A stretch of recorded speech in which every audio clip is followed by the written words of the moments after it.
শুভ রাত্রি আমার প্রিয় বন্ধুগণ। আজকে রাত্রিবেলা তালের পিঠা বানাইতেছি। পিঠা মানে তালের বড়া, বড়া পকোড়া যাই হোক। এই যে অর্ধেক দিয়ে এসেছি বৌমারে, ওই বাড়িতে বৌমা বানাবে আর আমি এখানে অর্ধেক নিয়ে এসেছি, আমি একলা খাবো। তালের কে কে খাবে চলে এসো। হাউসের পিঠা মধ্যে কাঁচা, তালের গন্ধ নাই, রস হয়েছে গন্ধ নাই। এখনকার কি তাল, আগে একবারই তাল ছানছি আমরা, 7 বারই গন্ধ গেছে। আর এখনকার তাল কি তাল, এত বড় তাল, রস হয়েছে অনেক, অথচ গন্ধ কম, সেন্টই কম। তাও দিছি, ময়দা দিছি, আটা দিছি, সুজি দিছি, চালের গুঁড়া দিয়া বানাইতেছি। বানাইতে বানাইতে 1-2 খোলা ও খাইলো, ডাক্তারবাবু আছে, ডাক্তারবাবু খাইলো, ভাল লাগে। আমিও খাইছি 1 খোলা, আরেক খোলা কই দেখাই সবারে। তোমরা কে কে খাবে চলে এসো বন্ধুরা। আমি তালের পিঠা বানাইলাম, আরেক খোলা হবে।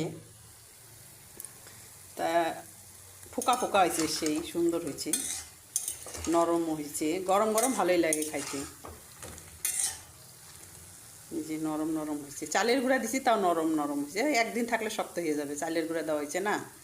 চালের গুঁড়া আর ময়দা দিলে একটু শক্ত হয় পরের দিন, আটা আর সুজি দিলে নরম হয়।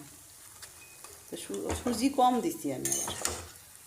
আজকেই খায়া ফেলবো, 2-1টা থাকলে হয়তো কালকে থাকবে। আর আঙ্গ তো দাঁত আছে, শক্ত হইলে কোনো ব্যাপার না, বুড়া মাইসেরাই অসুবিধা।